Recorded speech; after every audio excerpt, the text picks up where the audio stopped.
Hi guys, welcome back to my channel. जैसा कि आप लोगों को टाइटल से पता चल चुका होगा, मैं आज इंटरमिटेंट फास्टिंग के बारे में बात करूंगी। मैं इस चीज़ को पिछले 9 से 10 महीनों से प्रैक्टिस कर रही हूँ। सो आई थॉट कि मैं क्वालिफाइड हूँ इसके बारे में बात करने के लिए। और मेरी क्या एक्सपीरियंस रही, मेरी क्या वेट लॉस की जर्नी रही इंटरमिटेंट फास्टिंग को करते हुए, ये सारी चीज़ें मैं डिस्कस करूँगी।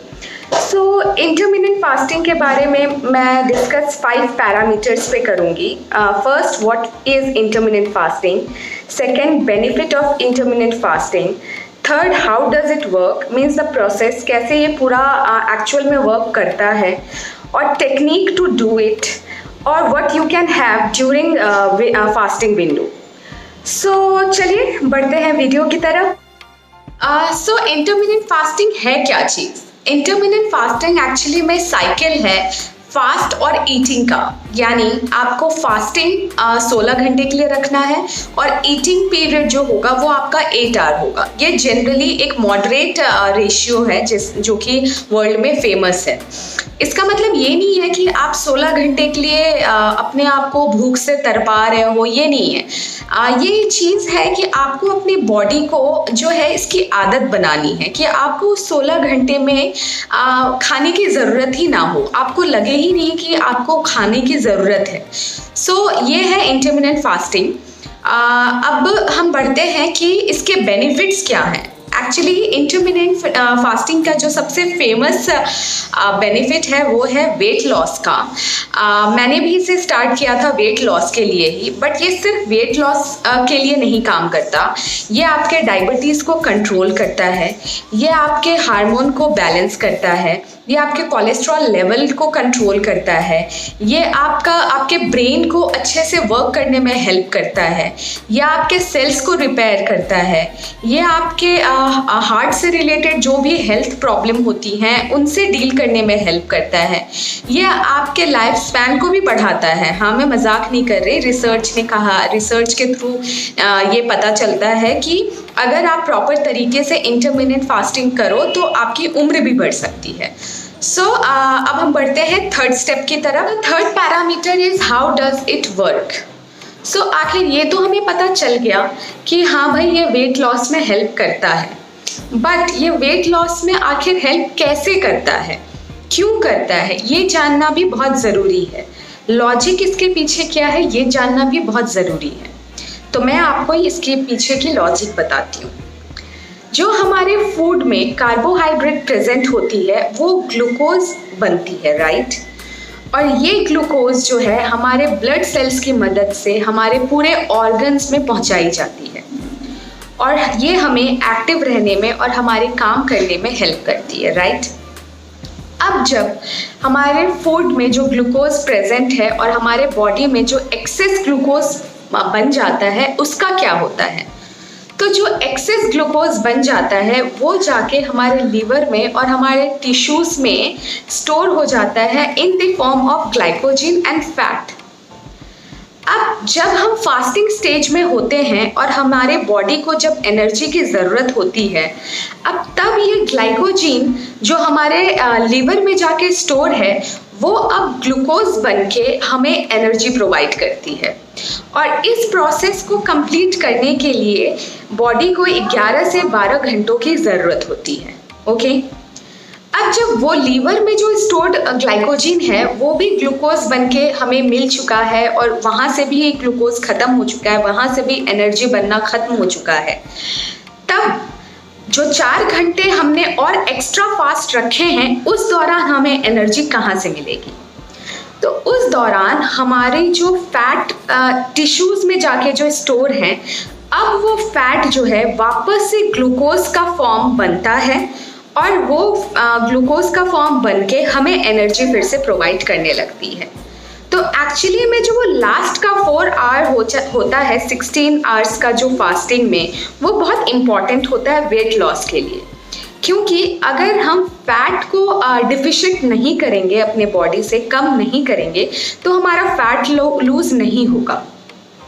तो अगर किसी को फैट लूज़ करना है तो उनके लिए 16 आवर्स तक भूखे रहना ज़रूरी है और जिन्हें अपना बॉडी सिर्फ मेंटेन रखना है, उन्हें 12 से 13 घंटे भी अगर वो फास्ट रखते हैं तो भी उनके लिए सफिशिएंट होता है। ठीक है, तो ये था कि how does it work.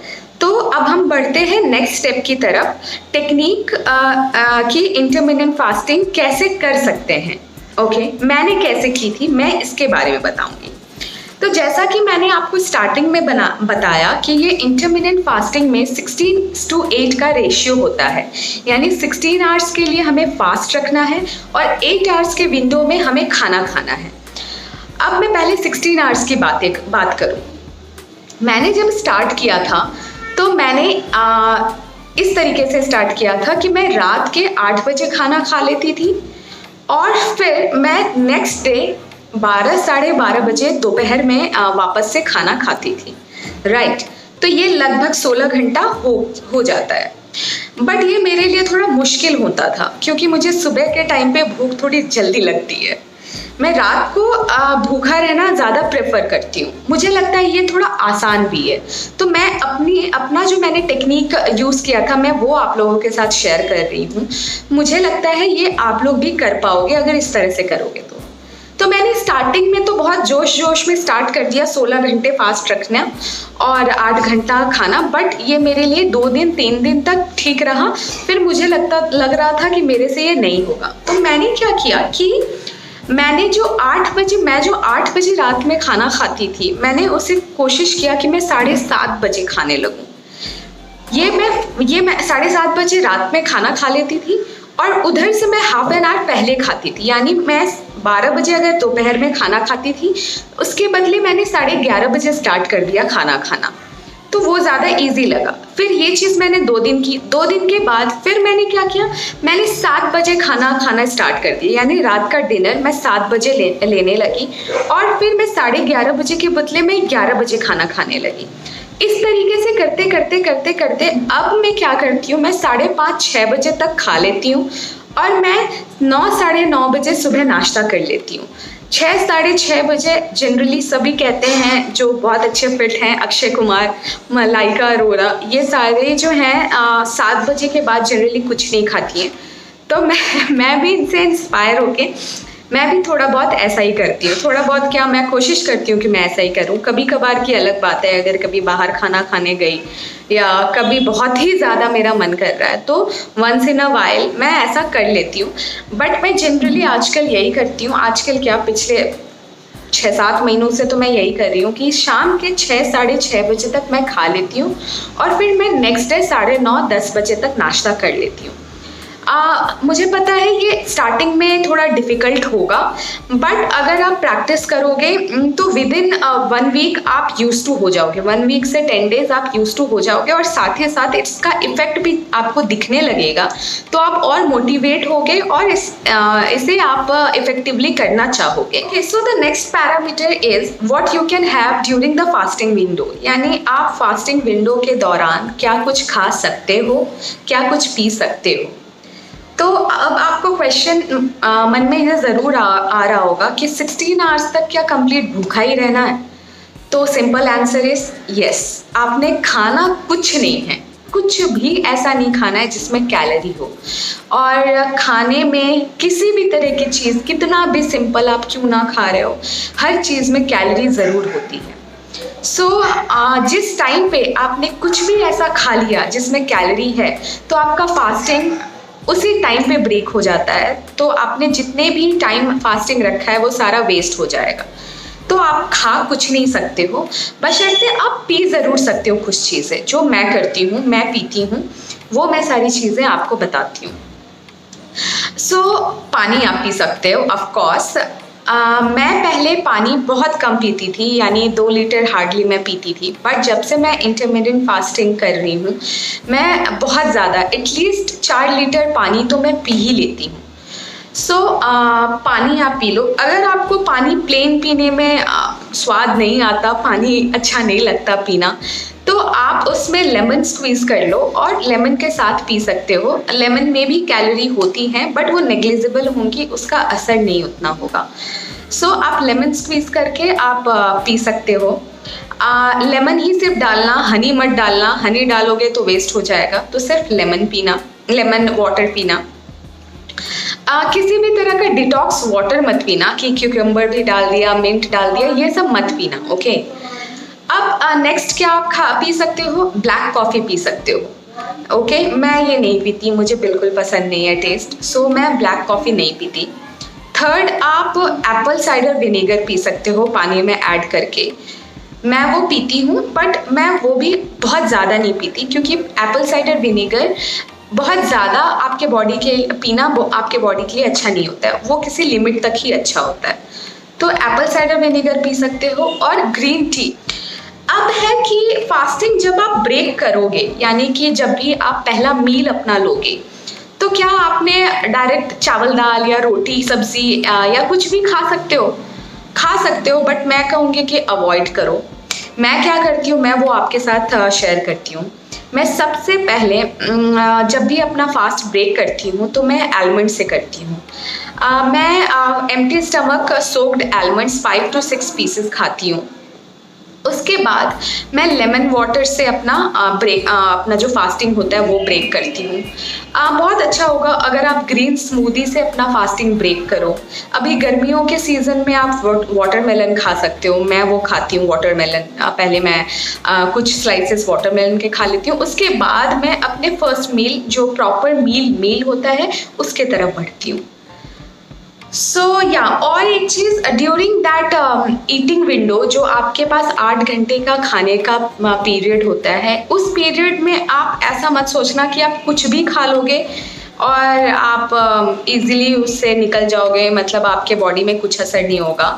Actually फिर आपका ये इंटरमिटेंट फास्टिंग का कोई फ़ायदा नहीं है।